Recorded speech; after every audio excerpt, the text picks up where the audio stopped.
All right, 5 minutes after 10 o'clock. Thank you for tuning in. You know, I've watched Ocala grow over the decades that I've been here, and one of the things that has been really impressive is how the educational opportunities have really come to Ocala. Back in the early 70s, you know, we had Central Florida Community College across the street, and that was about it, other than the public schools, of course. Now we have so many choices for those needing some higher education, and so we have a new program here, and I'm so excited to introduce you to the show. I believe it's a quarterly show. Am I right about that, Mike?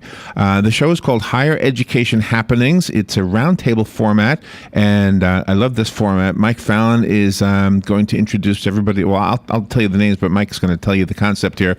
Mike is the Communication Relations Coordinator for Webster University. He's been with us several times before. Good morning, Mike. Good morning. Dr. Jennifer, is it Friends? Frines? You pronounce the R? Okay. Dr. Jennifer Frines is the Associate Dean of Liberal Arts and Sciences at the College of Central Florida, across the street. Crystal Flynn, is that right? Am I getting that right? You are the Regional Campus Coordinator and the Academic Advisor at the University of Central Florida. And Dr. David, is it Persky? Persky, thank you, sir. Sure. Professor of Criminal Justice at St. Leo. And who am I missing? May I? Say that again? Rena Thomas, Assistant Director with St. Leo University. Okay, Rena Thomas. And have we met? You look familiar. I think we have. Okay, yeah. All right. Well, thank you all for coming in. And Mike, you wanted to explain what we're doing here? Yeah, well, the concept of the show was, again, a roundtable format with higher education partners within the community. And we can discuss current topics, things that really matter in Ocala, Marion County that has to do with higher education, things that not only impact students, parents, but also employers and the local economy. So we're going to talk a little bit about schools, but we're going to talk about how schools can help and what current issues and situations and trends are happening in education. And education and employment go hand in hand. There's no question about it. That's why we get educated, isn't it? So we get a good job? I think so. I mean, that's what I did. And I think everyone else at the table.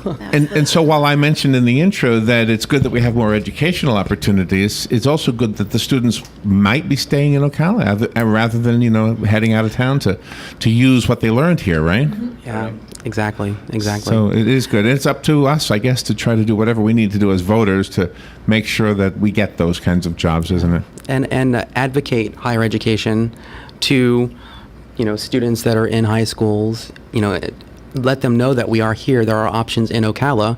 You don't have to leave. You can stay.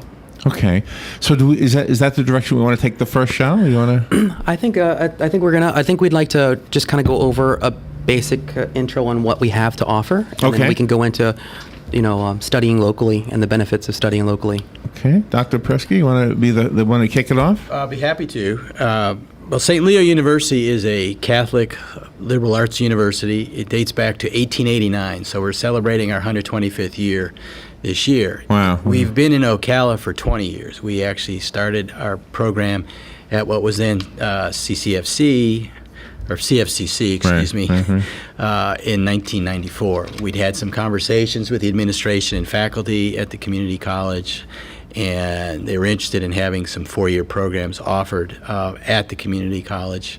And so we came in the mid-90s and started offering our degree programs on the community college campus, allowing students who got their AA degree here in Ocala to stay in Ocala. They could finish with St. Leo and study in one of our degree programs. We offer several degree programs in business administration. Criminal justice is a very popular degree program for us, human services, and then we have several elementary education and other middle grades education programs, along with psychology, that we offer here in Ocala. Oh, really? Yes. I didn't realize that. And Sure. Our population has grown, obviously. So It's we're still considered a small town, but we've got a lot going on here, don't we? Oh, absolutely. I mean, I've been in the state for quite a while, and you mentioned the growth in the Ocala area. It's amazing to me how much the Ocala area has grown and matured, if you will. And another thing that seems to be simultaneously happening in a community, when a community is an education community, a college town, as we often say, right?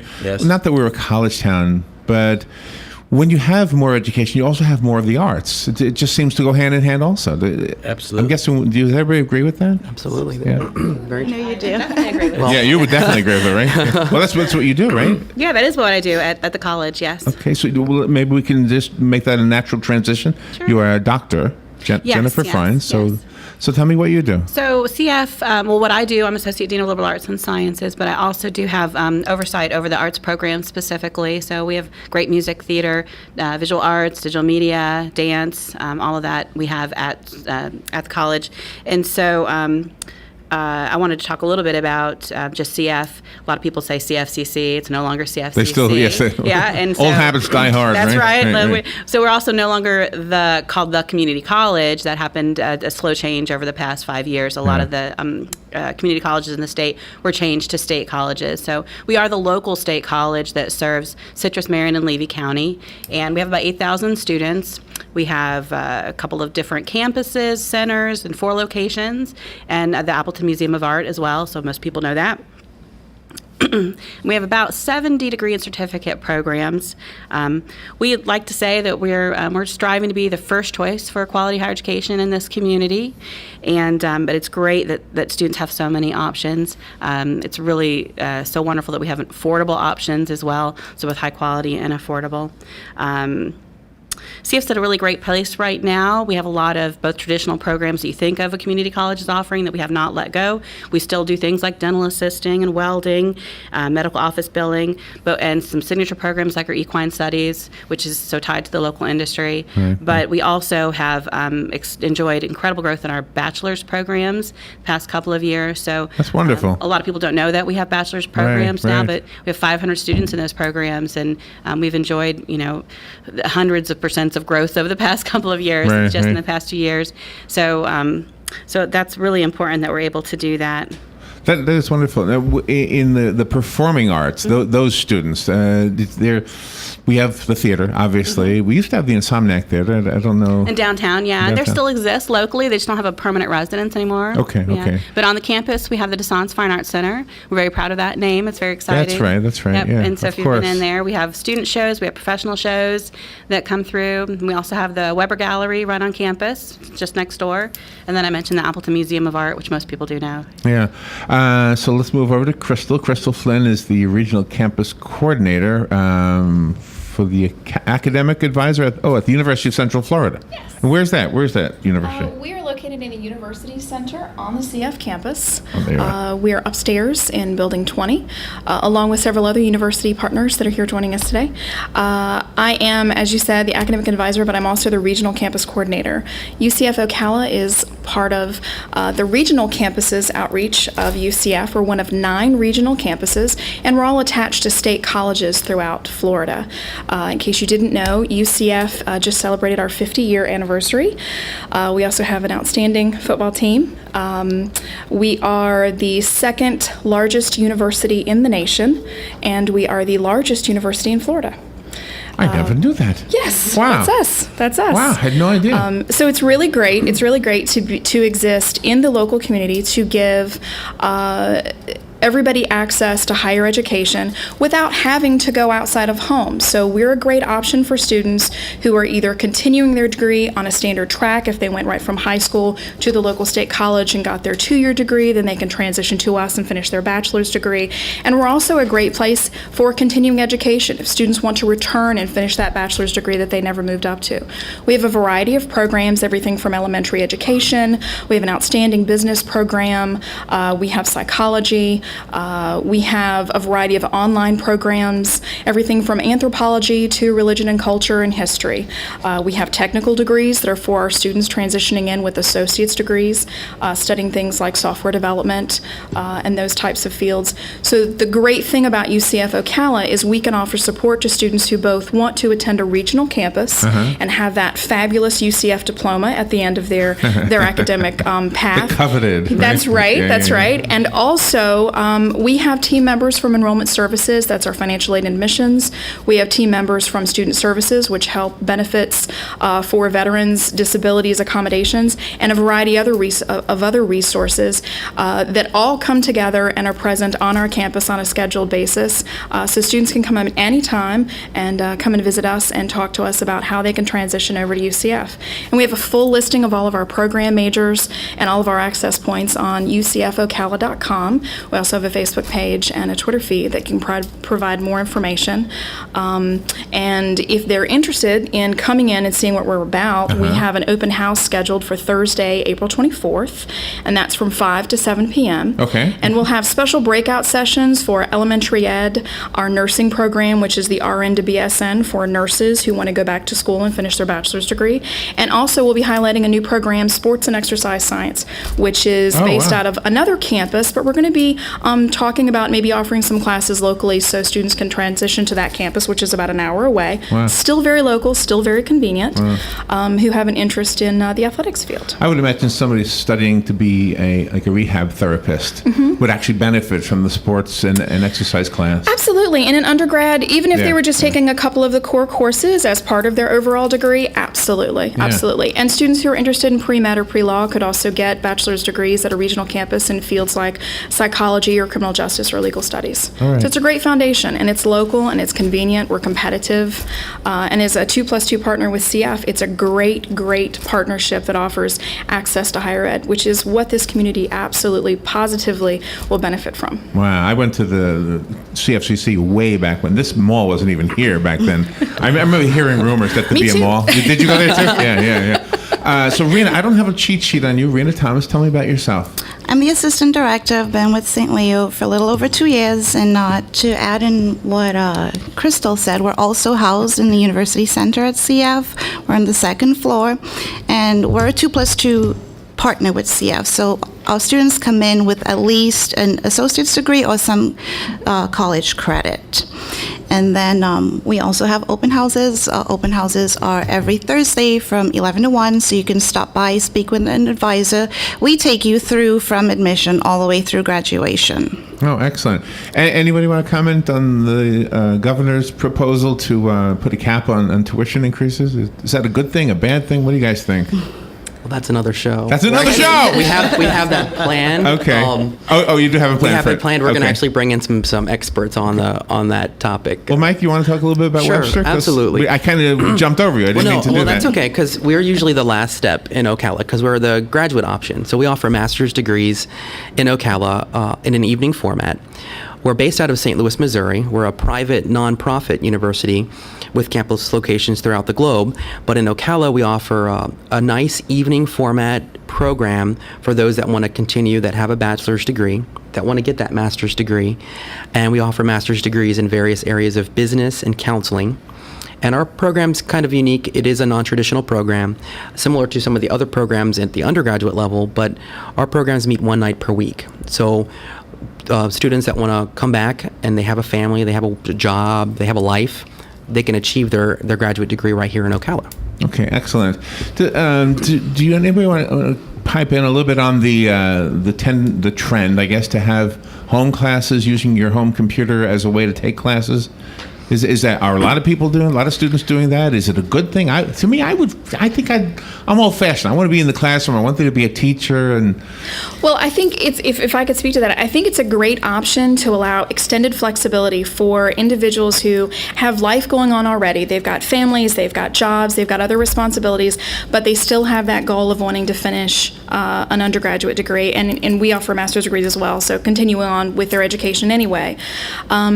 A number of our programs can be attained taking both live classes and online classes. So you have that flexibility. If the total online programming is not something that you feel comfortable with, you can kind of split the difference and take the classes that you're most comfortable with. Right. We do have other programs that are specifically online. Our business degree, for instance, our BA as we call it, is really, really interesting in that it's a video streamed program. The lectures from main campus are video streamed like a podcast. Students get to watch those at their leisure.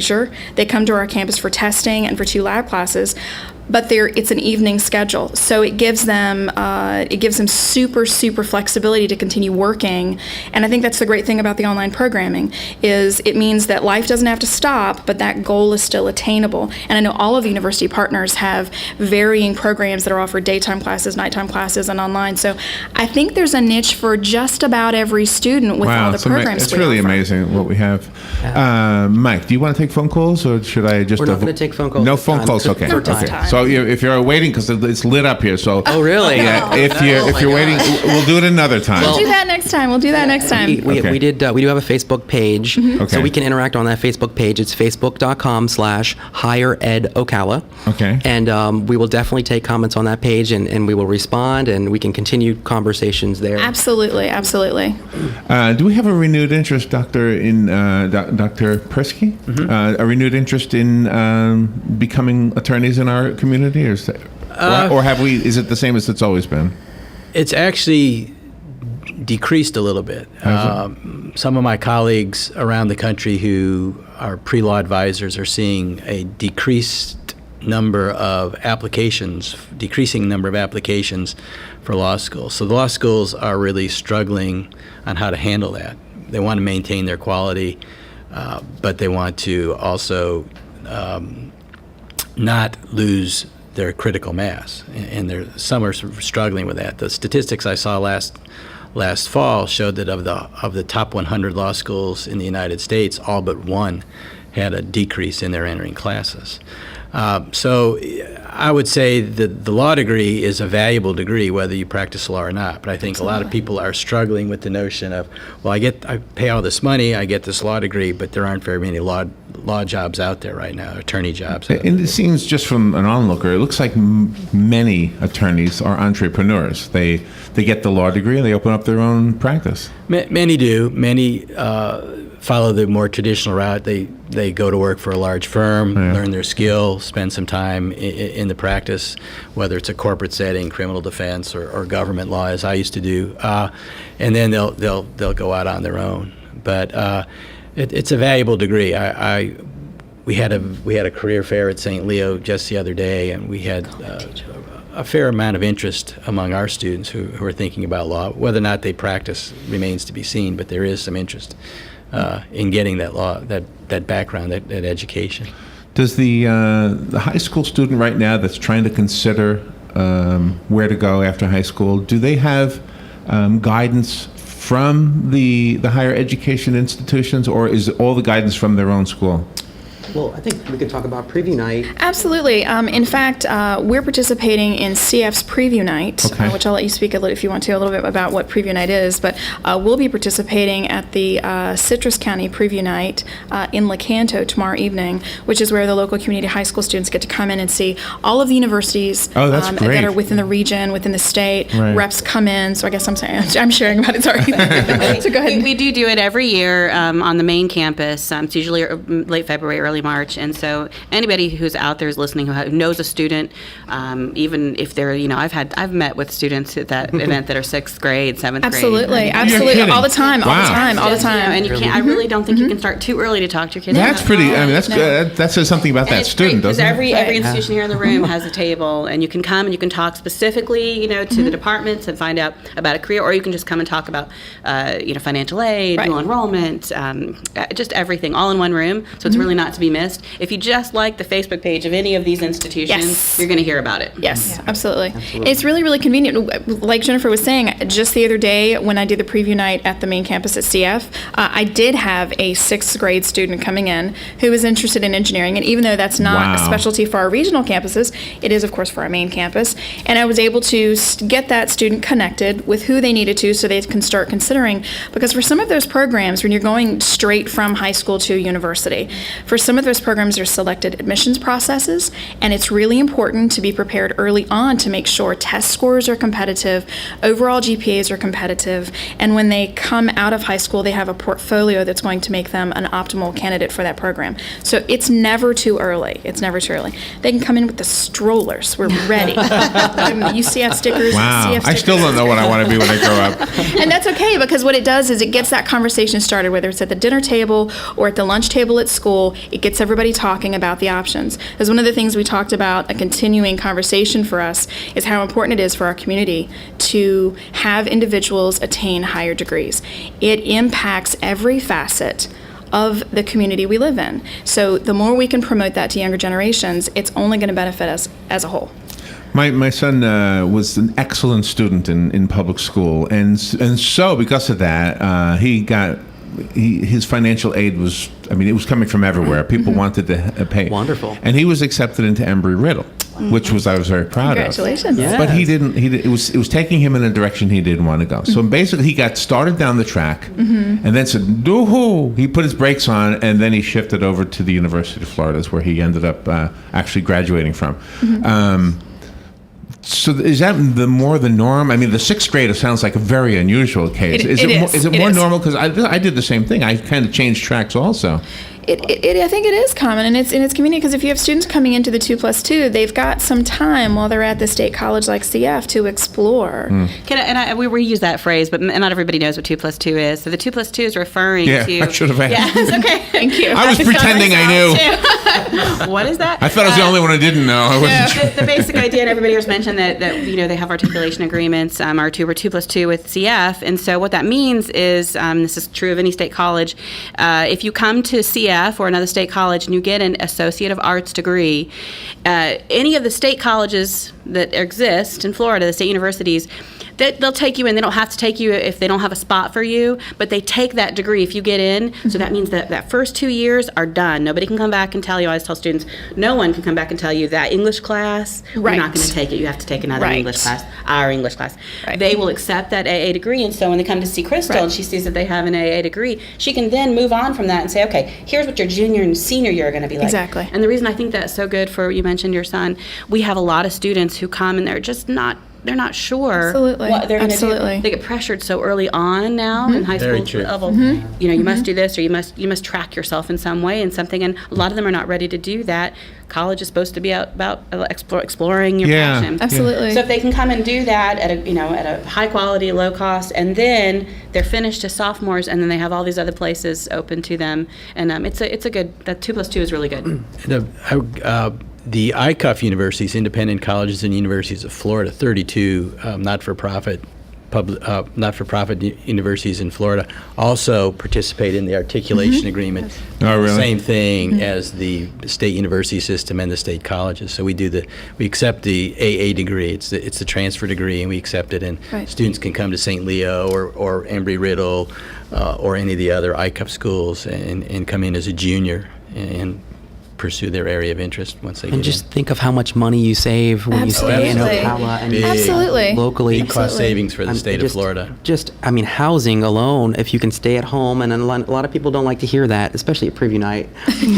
They don't always want to hear, well, I have to stay at home with mom and dad. Well, Parents want to hear that. Parents want to hear that. You're right. Students- Parents like Yeah, it. right. The students are I not know. too thrilled. Right. They're looking at me with that sly eye. But I think that really gives you that advantage, especially with student loans. I mean, It does. For It does. financial aid purposes, if you can take the first 2 years or the first 4 years or the first 6 years in Ocala, that is a huge cost savings. It's a huge savings. And then you're in the classroom with people that will hopefully stay in Ocala as well, and you're networking, and you're meeting instructors, and you're meeting local leaders. So it just kind of all feeds back into building a greater Ocala, building a greater community. Absolutely. We have a lot of students who have been to the state college or tried other colleges and then stopped out, had a family, had a career, or whatever. Oh, wow, really? Now they're coming back. So the average age of our students is probably 35. 35. So they're not on the football team, right? They're not. St. Leo no longer plays football. We do. Yes, UCF absolutely does. But it helps them stay in Ocala. They can finish their degrees here, and they don't have to leave home. They don't have to uproot their family. They don't have to stop out of work.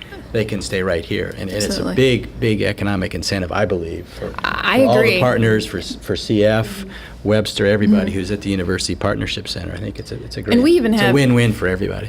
We even have AS degree programs that you transition in. So if you have your AS degree in a technical field, like software development or technology of some sort, we have tracks that can lead those individuals who perhaps got the 2-year degree some time ago and are working in the field and now find themselves wanting to move up administration or build on that foundation that they already have, coming back to us, online programs, super flexible. They don't have to stop working. They can take the classes at their own pace. So it's really giving a lot of options. We have a lot of non-traditional age students as well. We're a pretty good mix of students who are transitioning right through from high school to the State College to us, as well as students who are coming back. And for us, I met with a student yesterday who celebrates her 68th birthday next week. Wow, and that's awesome. She has a lifetime goal of From finishing 6th grade to 68 years exactly, old. Exactly. Wow. It's a pretty good gamut there. And she's interested in completing a psychology degree because it's always been a life goal. She went to college years ago. She Right. got married. She had a family. She had a professional career. And now she's decided that this is what she wants to do for herself. And as university partners, we are all there to help every single student, no matter their particular situation or goals, achieve that. And the outcome is absolutely outstanding. Whether you're doing it to make better opportunities for yourself or your family, or just to achieve that goal that improves your self-worth, and that's something you already had your eye on all the time, then it's a great thing. Wonderfully said. Mike, you've put together a great round table for the first first show. Thank you. I'm disappointed that it's quarterly because this is a great discussion. We're working on it. We'll see work on we'll it. see how it goes. I think it might be an option later. So 3 months is the next one? Yes, 3 months, and we don't have a tentative date just yet because we're working with you all with your busy schedule. But Okay. we will have something to hopefully give out soon. Well, I love this because my mission statement, I guess, and what I do, in addition to trying to be entertaining, is to make sure we get some information out there. And if we can give information to people so that they can improve their own lives, which is what education does, then this is an awesome opportunity, and you all offer an awesome opportunity as well, obviously. I want to ask everybody if there's more like contact information we can give out. I know we've only got a minute, but let me just ask in general. Do you have a website, a Facebook? I would say that if you can visit our Facebook, facebook.com/higheredocala. Okay. You can link to every single person that's in this room. everything. Everyone's Okay. there. Oh, that Yes. works. Or you can always stop by the University Center at the College of Central Florida because that's where we all Absolutely. have offices, and you can get in contact with someone there as well. All right, excellent. So let me thank you one at a time. Rena Thomas, thank you for coming in. Thank you. Let me make sure I get everybody right. Crystal Flynn? Yes. Thank you for coming in. Dr. Jennifer Frines? Thank you. Thank you. Dr. David Persky? Yes, thank you very much. Thank you. And of course, Mike Fallon. Thank you so much. And you're being followed, by the way, by a distinguished attorney. He just walked in here. John Fuller is here. Do you know John? I know of him. No, of him. Well, you'll get to meet him. Good. Thank you all. Thank you for Thank coming you. in. Thank you, Larry. Appreciate Thank you it. very much. And this has been recorded, by the way, on video, so it'll be on our Facebook page by 2 this afternoon. Awesome. Okay. Terrific. Sounds great. Great. Thanks so All right. much. We will take a little break and we'll be right back. Yeah, Liz. Yes, George. Your cousin Myrtle wants to watch TV. So? She wants to watch TV in our living room. So? Well, she needs a chair. Go get her chair. But it's in Devon Self Storage, and she wrapped it well with the supplies, and it's 8 o'clock at night. So? Devon Self Storage is